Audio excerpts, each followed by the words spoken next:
అండి welcome to 7 Hills physical education. నిన్నటి నుంచి చాలా మంది డీలా పడిపోయి ఉన్నారు. మన 7 Hills ఫిజికల్ ఎడ్యుకేషన్ గ్రూప్లో కానీ ఎటువంటి దాంట్లో ఎప్పుడు కూడా ఒక దానికి సంబంధించి పీపీటీ నాకు చాలా మంది మెసేజ్ చేస్తూ ఉన్నారు. ఎందుకంటే మన గ్రూప్లో నేను దాన్ని షేర్ చేయలేదు కాబట్టి.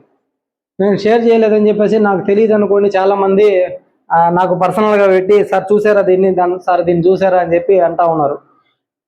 చూసాను, దాన్ని చూసి ఏం లాభం, చూసి దాంట్లో ఒక పోస్ట్ కూడా లేదు. దానికోసం అని చెప్పి నేను దాన్ని మన గ్రూప్లో అనేది షేర్ చేయలేదు. ఎందుకు షేర్ చేయలేదంటే ఇంతమంది అది నిజమో అబద్ధమో ఎందుకు అంతమందిని మనం డిసప్పాయింట్ చేయడం దేనికి, చూద్దాం ఈరోజు వరకు అని చెప్పేసి వెయిట్ చేసాం. ఈరోజు జాబ్ క్యాలెండర్ ఎప్పుడెప్పుడు వదులుతారని చెప్పేసి ముందుగా చెప్పేశారు. దానంతా మీకు తెలిసిందే. అయితే ముందు నుంచి నన్ను అడుగుతూ ఉన్నారు, ఫిబ్రవరిలో నోటిఫికేషన్ ఉంటుంది, ఫిబ్రవరిలో నోటిఫికేషన్ అంటున్నారు కదా సార్, పలానా కోచింగ్ సెంటర్ ఇలా చెప్తున్నారు, ఇదే లాస్ట్ బ్యాచ్ అది ఇది అని చెప్పి అంటున్నారు. అది అంటే నేను ఫస్టే చెప్పాను, మన గ్రూపులో కూడా మీకు ఎప్పుడో చెప్పాను. ఇవన్నీ కూడా గ్రూప్లో ఒకరోజు మెసేజ్ చేయడం జరిగింది. కోచింగ్ సెంటర్ వాళ్ళు ఫిబ్రవరిలో నోటిఫికేషన్ అని, మార్చిలో నోటిఫికేషన్ అని చెప్పేసి మిమ్మల్ని మోసం చేస్తారు. ఇప్పుడల్లా నోటిఫికేషన్ లేదు, జూన్ 5 మాటే నోటిఫికేషన్ ఉంటుందని చెప్పి మీకు ముందుగానే చెప్పడం జరిగింది. అన్నట్టుగానే నేను టైం టేబుల్ వేసాను. మీకు టైం టేబుల్ వేసి ఎప్పటిదాకా వేసాను, 4 నెలలకు నేను టైం టేబుల్ వేసాను. 4 నెలలకు టైం టేబుల్ వేసి ఇలా చదవండి, మీరు ఇలా ప్రిపేర్ అవ్వండి అది ఇది అంటే చాలామంది సార్ ఫిబ్రవరిలో నోటిఫికేషన్ వదిలేస్తారు కదా, మీరేమో 4 నెలలకు వేసారు అది ఇది అంటే నా మాట వినండి. ఖచ్చితంగా ఒకవేళ అలాగని జరగకపోతే టైం టేబుల్ అంతా మార్చేసి మళ్ళీ కూడా మీకు వచ్చిన సిలబస్ కాపీ ప్రకారం నేను పెడతానని చెప్పడం జరిగింది. అదేవిధంగా 4 నెలలు నేను టైం టేబుల్ వేసాను అంటే ఎప్పటికీ జూన్కి వేసాను. నేను ఏదైతే జూన్కి వేసానో ఆ జూన్ 5కి ఇంకా అక్టోబర్కి వెళ్ళింది నోటిఫికేషన్ అని చెప్పి. సరే ఎప్పుడు పడినా సరే దానికి సంబంధించి ఆ నోటిఫికేషన్లో మనకు సంబంధించి ఒక్క పోస్ట్ కూడా లేదు. ఇది చాలా బాధాకరంగా ఉంది. నిన్నటి నుంచి నాకు ఆలోచన అయిపోయింది. ఇప్పుడు దాకా వీడియో చేయడానికి ఏమన్నా ఏం మాట్లాడాలా అని ఆలోచించాను. ఇప్పుడు దాకా ఏం ఆలోచించినా నాకంటూ సమాధానం దొరికింది ఏం లేదు. కాకపోతే చెప్పేది ఏంటంటే మనకు సంబంధించి ఒక పోస్ట్ కూడా లేదు అని చెప్పేసి మీరు ప్రిపరేషన్ స్టార్ట్ చేయాలా వద్దా అనే ఆలోచన మీకు ఉంటుంది. కాబట్టి ఇట్లాంటి సిచ్యువేషన్స్ మేము చదివేటప్పుడు కూడా మాకు కూడా వచ్చాయి. అలాంటప్పుడు అంటే నా మైండ్ సెట్ నేను ఆ రోజు నేను ఎలా తీసుకున్నాను అది మీకు కొంతమందికి ఉపయోగపడవచ్చు, కొంతమందికి ఉపయోగపడకపోవచ్చు. కాకపోతే ఇటువంటి సిచ్యువేషన్స్ వచ్చినప్పుడు మేము ఏ విధంగా చేసాము మీరు అంటే కొంతమంది అడిగారు, సార్ మీరు ఉన్నప్పుడు ఇలాంటి సిచ్యువేషన్స్ వచ్చినప్పుడు ఎలా చేశారు సార్ అది అన్నప్పుడు, అలాంటి వాళ్ళ కోసం నేను ఈరోజు ఈ వీడియో చేస్తూ ఉన్నాను. ఒక పోస్ట్ కూడా లేనప్పుడు అటువంటి సిచ్యువేషన్లో మేము ఏం చేసామంటే ఎలాగో అన్నీ వదిలిపెట్టేసి ఎలా అయినా సక్సెస్ అవ్వాలి అనే ఉద్దేశంతో ఎలా అయినా ఒక్క జాబ్ పడినా ఒక్క పోస్ట్ పడినా అది నాదే అనేలాగా చదవడానికి ఇల్లు ఆకులు వదిలిపెట్టేసి అన్ని పనులని వదిలేసి మ్యారేజ్ అయిన తర్వాత వచ్చి అక్కడ కూర్చున్నాం. అక్కడ కూర్చున్న తర్వాత ఎన్ని కష్టాలు ఉంటాయని చెప్పేసి నాకు తెలుసు అదంతా. ఎందుకంటే రీసెంట్గా డిఎస్సిలో నేను వచ్చాను కాబట్టి అప్పుడు ఎన్ని కష్టాలు ఉంటాయి అన్నీ అనుభవించి వచ్చాం కాబట్టి దాని గురించి చెప్పడానికి చెప్పాలని ఉన్నా కూడా నాకు కొంచెం బాధగా ఉంది. ఎందుకంటే ఆ సమయంలో ఎలా ఉంటుందంటే ఇదిగో డిఎస్సి అని చెప్పి వెయిట్ చేసిన తర్వాత ఆ డిఎస్సిలో ఒక్క పోస్ట్ కూడా లేకపోతే ఆ బాధ ఎంత ఉంటుందంటే నాకు తెలుసు. నేను చెప్పేది ఏంటంటే ఇంకా మీకు నోటిఫికేషన్ ఇవ్వలేదు, ఓన్లీ మీకు జాబ్ క్యాలెండర్ ఇచ్చారు. అంటే మిమ్మల్ని హోప్స్ మీకు కలిగించాలనే ఉద్దేశం నాకు లేదు. కాకపోతే కొంతమంది నాకు మెసేజ్ చేసేవాళ్ళు చాలా బాధలు, వాళ్ళు ఎటువంటి మెసేజ్ చేస్తున్నారంటే ఎంత బాధతో చేస్తారంటే నాకు తెలుసు. అలాంటి వాళ్ళందరికీ చెప్తున్నాను, మీరు నోటిఫికేషన్ అనేది అక్టోబర్లో నోటిఫికేషన్ ఉంటుంది. ఈ లోపల చాలా టైం ఉంది, ఈ లోపల చాలా పరిస్థితులు మారుతాయి.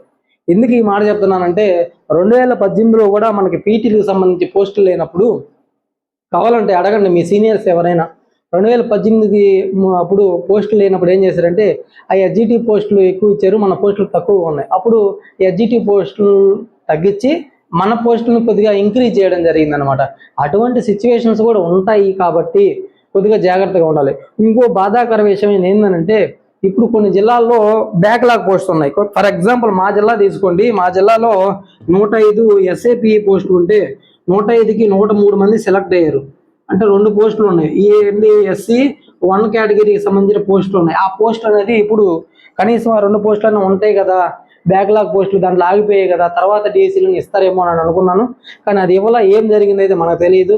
వాళ్ళు ఏ విధంగా ఇచ్చారో డిఎస్సీ మనకైతే తెలియదు. కానీ పరిస్థితులు మారొచ్చు, పరిస్థితులు మారేదానికి అవకాశాలు ఉన్నాయి, చాలా వరకు అవకాశాలు ఉన్నాయి. కాబట్టి మీరు ఎలాగో మీరు చదవాలనుకునే వాళ్ళు ఎవరైతే ఒక పోస్ట్ ఉన్నా నాదే, తాడో పేడో తేల్చుకొనే ఇక్కడి నుంచి వెళ్తాను, ఇక్కడి నుంచి ఎంత కష్టమైనా సరే నేను పడతాను అనే విధంగా ఉండేవాళ్ళు ఎవరైతే ఉంటారో వాళ్ళందరికీ నేను చెప్పే మాట ఏంటంటే, కష్టపడి చదవండి. మీరు కష్టపడి చదివింది మీకు ఎక్కడా వ్యర్థం కాదు. మీరు ఏ రోజుకైనా సరే కంపల్సరీ పోస్టులు అయితే ఉన్నాయండి, రాబోయే రోజుల్లో పోస్టులు ఉన్నాయి. ఎందుకంటే రిటైర్మెంట్ చాలా ఉన్నాయి. నాకు తెలిసినయే చాలామంది, నాకు తెలిసిన అంటే రీసెంట్ డిఎస్సీలో వచ్చినాను కాబట్టి నాకు కొంతమంది పరిచయాలు తక్కువ, ఉన్న కొద్ది పరిచయాల్లోనే ఎక్కువ మంది రిటైర్మెంట్ అవకాశాలు ఉన్నాయి. కాబట్టి రాబోయే డిఎస్సీలో కంపల్సరీ మీకు పోస్టులు అనేది ఉంటాయి.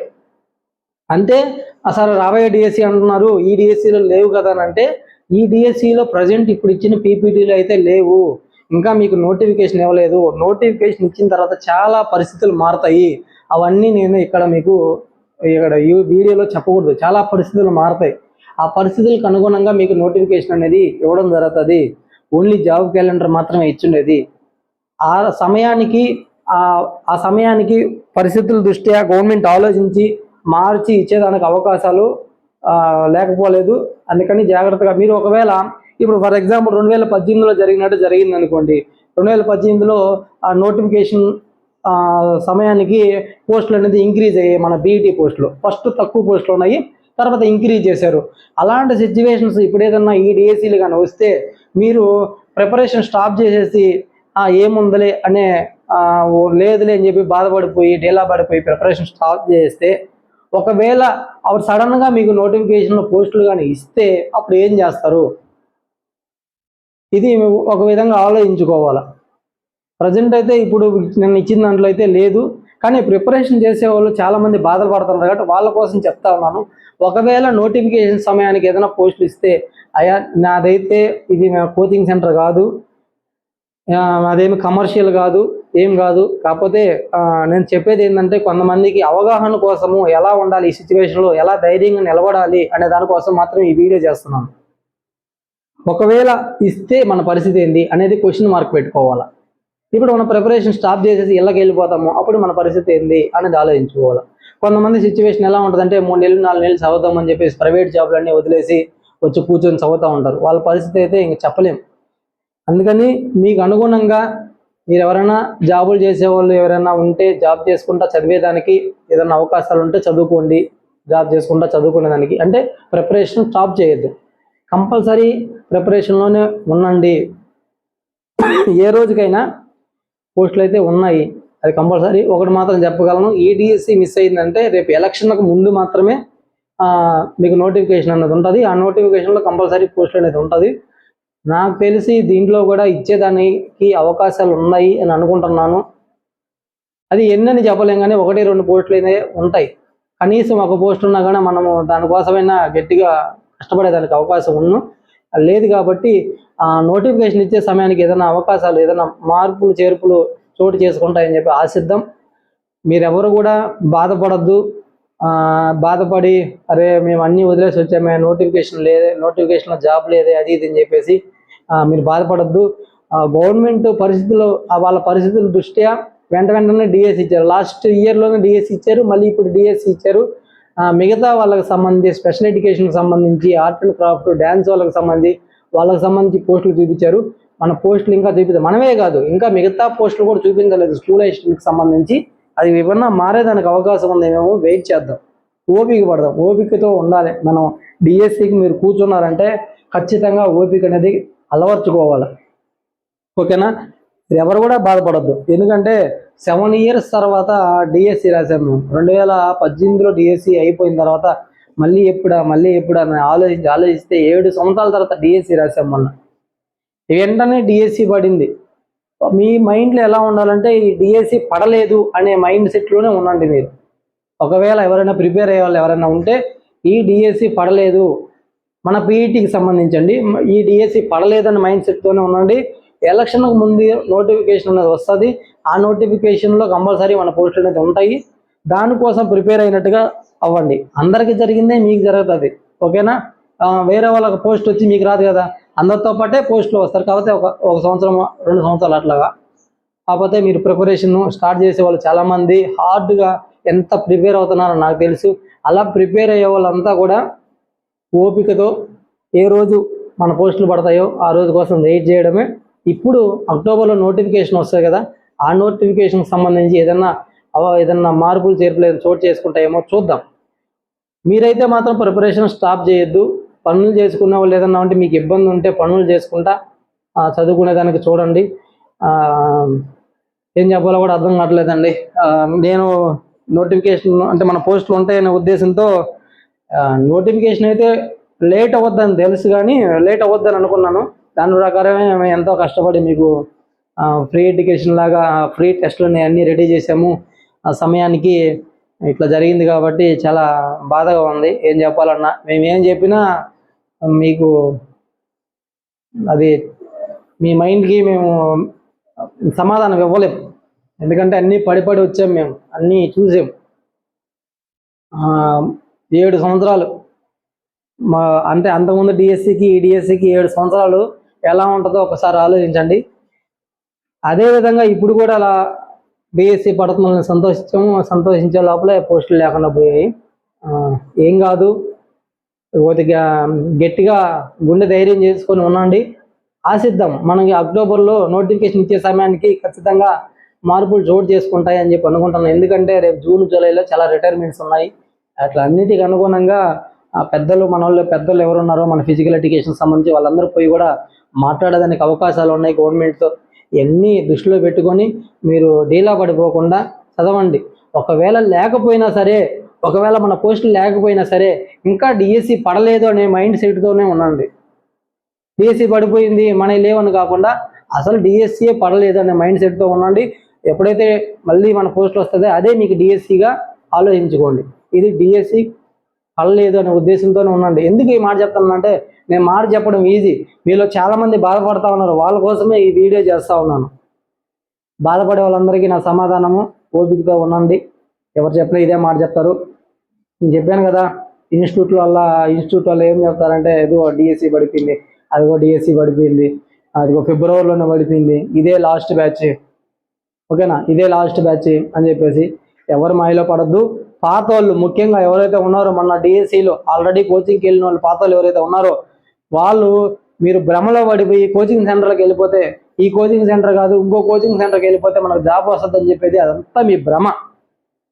మీరు చదివే విధానం మార్చుకోండి. ఎలా చదవాలి, ఇంకా మనం ఎలా చదవాలనే ఉద్దేశంలో పోవాలి తప్ప ఏదో కోచింగ్ సెంటర్లో మార్చి కోచింగ్ సెంటర్కి వెళ్తే జాబులు వస్తాయని అంటే అదన్నీ ఒట్టి మాటలు. మన ప్రిపరేషన్ అనేది ఏ విధంగా దాన్ని మార్చుకోవాలా, ఇంతకుముందు ఎలా చదివాము, దాంట్లో ఏమైనా తప్పులు ఉన్నాయా, ఈసారి మనం ఎలా చదవాలా అనేది. ఒకవేళ ఈ సమ్మర్లో కొత్త వాళ్ళు ఎవరైతే ఉన్నారో వాళ్ళందరికీ నేను కూడా నా వంతు నేను క్లాసులు చెప్పడానికి ట్రై చేస్తాను. ఈ వీక్ కూడా ఎగ్జామ్ పెట్టడానికి కూడా మిమ్మల్ని ఏమని రాయమంటారు, ఎగ్జామ్ రాయమని చెప్పడానికి కూడా నాకు ఎట్లాగో ఉంది. కానీ ఆ వంతు నేను ట్రై ఎంత ఉత్సాహం లేదండి ఎగ్జామ్ పెట్టడానికి కూడా నాకు. సండే మిమ్మల్ని ఎగ్జామ్ సమయానికి మీకు పోస్టులు ఉంటాయనే ఉద్దేశంతో ఎగ్జామ్ సమయానికి మంచిగా బాగా రెడీ చేయాలి అనే ఉద్దేశంతో నేను వెళ్ళాను. ఈరోజు చూస్తుంటే ఆదివారం రోజు ఎగ్జామ్ అంటే ఇప్పటి నుంచి ఉత్సాహంగా రెడీ చేయాలి, పేపర్ రెడీ చేయాలి, వాళ్ళందరినీ రెడీ చేయాలనే ఉద్దేశంతో ఉన్నాను. కానీ ఈ ఆదివారం వస్తుందనంటే ఎందుకో బాధగా ఉంది. నేను ఎగ్జామ్ పెట్టినాను అని చెప్పి మీ అందరికీ ఎలా చెప్పాలి అనే ఉద్దేశంతో ఉంది. కానీ నా ప్రయత్నం అయితే మానదు. ఖచ్చితంగా నేను మిమ్మల్ని ఏదైనా ఆ రోజు వరకు, ఏ రోజు మీ డిఎస్సి పడుతుందో ఆ రోజు వరకు మిమ్మల్ని సరైన దారిలో తీసుకెళ్ళడానికే నా వంతు ట్రై చేస్తాను. అంతేగాని రాంగ్ ట్రాక్లో మాత్రం తీసుకెళ్ళను. నాకు నోటికి ఏదైతే వచ్చి చెప్పేసి ఊహాగానాలతో ఏది పడితే చెప్పేసి మిమ్మల్ని రాంగ్ ట్రాక్లో అయితే తీసుకెళ్ళను. ఆ రాంగ్ ట్రాక్లో తీసుకెళ్లకుండా ఉండడానికి నేను చెప్పాను మీకు, ఫిబ్రవరి మార్చిలో డిఎస్సి పడదని నేను చెప్పినాను. అదే విధంగా జరిగింది. అక్టోబర్లో డిఎస్సి అంట. చూద్దాం ఆ రోజు ఏదైనా మార్పులు చోటు చేసుకుంటాయేమో చూద్దాం. మీరైతే ధైర్యంగా ఉండండి. చాలామంది ఇళ్ళ దగ్గర నుంచి వెళ్ళిపోయి ఈ కోచింగ్ సెంటర్లో కూర్చొని ఇంకా చదువుతా ఉన్నారు. అలాంటి వాళ్ళకి చెప్పేది ధైర్యంగా ఉండండి, ఓపికగా ఉండండి. మీకు కనుక ఖర్చులు కనుక ఎక్కువైతే చదివేదానికి ఇంటికి వచ్చి ఏదైనా గుడికో ఏదైనా స్కూల్స్కో ఏదో దగ్గరికి వెళ్ళేసి అక్కడ అంటే అక్కడ ఉండేసి ఖర్చులు విపరీతంగా 4,000 5,000 రూపాయలు నెలకు ఖర్చు పెట్టుకునే కంటే ఇళ్ళకు వచ్చేసి మీరు ఏదైనా గుడిలోనో ఏదో దగ్గర బడిలోనో కూర్చొని చదువుకునేదానికి చూడండి. మరీ పూర్తిగా ప్రిపరేషన్ అనేది మాత్రము స్టాప్ చేయొద్దు, అది మాత్రం చెప్తా ఉన్నా. ప్రిపరేషన్లో కొంచెమైనా నిదానంగా వెళ్ళండి ఖచ్చితంగా. ఇంకోటి చెప్తాను, మీరు ప్రిపరేషన్ అనేది ఉంటే ఒకవేళ అక్టోబర్లో కనుక ఆ నోటిఫికేషన్ ఇచ్చే సమయానికి మన పోస్టులు కానీ ఒకవేళ కానీ యాడ్ చేస్తే అప్పటికి మీరు ప్రిపరేషన్ పూర్తిగా స్టాప్ చేస్తే దెబ్బ పడుతుంది. కాబట్టి కొంచెము మళ్ళీ నోటిఫికేషన్ ఇచ్చిన తర్వాత మళ్ళీ ఎగ్జామ్ టైం ఇస్తారు. ఈ మధ్యలో టెట్ జరిగేదానికి కూడా అవకాశం ఉంది. ఎందుకు టెట్ జరగద్దంటే గవర్నమెంట్ టీచర్స్కి సంబంధించి టెట్ పెట్టాలి. ఎందుకంటే 2 years లోపల వాళ్ళు టెట్ క్వాలిఫై కాబట్టి పాత వాళ్ళు 2 years లోపల వాళ్ళు టెట్ కనుక క్వాలిఫై కాకపోతే వాళ్ళని గవర్నమెంట్ జాబ్లో తీసేయాలి, ఎలిజిబుల్ కాదని చెప్పేసి సుప్రీంకోర్టు ఆర్డర్ ఇచ్చింది. కాబట్టి వాళ్ళకు కూడా టెట్ పెట్టేదానికి అవకాశం ఉంది. మనకి రేపు మీకు అక్టోబర్లో ఒకవేళ నోటిఫికేషన్ ఇచ్చిన తర్వాత దాంట్లో ఏదైనా పోస్టులు ఉన్నా సరే మీకు ఎగ్జామ్ రాయడానికి కొద్దిగా టైం ఉంటుంది. వెంటనే పెట్టదు, కొంచెం టైం ఉంటుంది. కాబట్టి ఆ సమయంలో చదువుకోవడానికి ఏ విధంగా ప్రిపేర్ అవ్వాలో చెప్తాను నేను. అంటే ఒక 2 months టైం ఇచ్చారనుకోండి, ఆ 2 monthsలో మనం ఎలా ప్రిపేర్ అవ్వాలి, ఎలా మార్క్స్ని గెయిన్ చేయాలంటే దాని గురించి ఆ రోజు మాట్లాడుకుందాం. ఓకేనా? ఎవరు బాధపడొద్దండి, మీకు చెప్తా ఉన్నాను కదా. ఎవరి మాటలు నమ్మొద్దు, ఎవరి మాటలకి మీరు మోసపోవద్దు. వెయిట్ చేద్దాం అంతే, ఓపీ చేద్దాం. ఎవరికి పర్ఫెక్ట్గా సమాధానం ఎవరి దగ్గర లేదు. ఊహాగానాలతో చెప్పడం తప్ప ఎవరి దగ్గర పర్ఫెక్ట్గా సమాధానం లేదు. మీరు టెన్షన్లో 100 మందికి ఫోన్ చేస్తారు, అందరికి ఫోన్ చేసి ఒక్కోలాగా చెప్తారు. అవన్నీ వినొద్దండి. మనం వెయిట్ చేయాల్సిందే. ఈ లోపల ఏదైనా మార్పులు ఏదైనా చోటు చేసుకుంటే మాత్రము అక్టోబర్ డిఎస్సిలో అక్టోబర్ దాకా వెయిట్ చేయాల్సిందే, అంతే. మనం ఏం చేయలేం. ఈ లోపల ఏదైనా మార్పులు చేర్పులైతే చోటు చేసుకుంటాయి.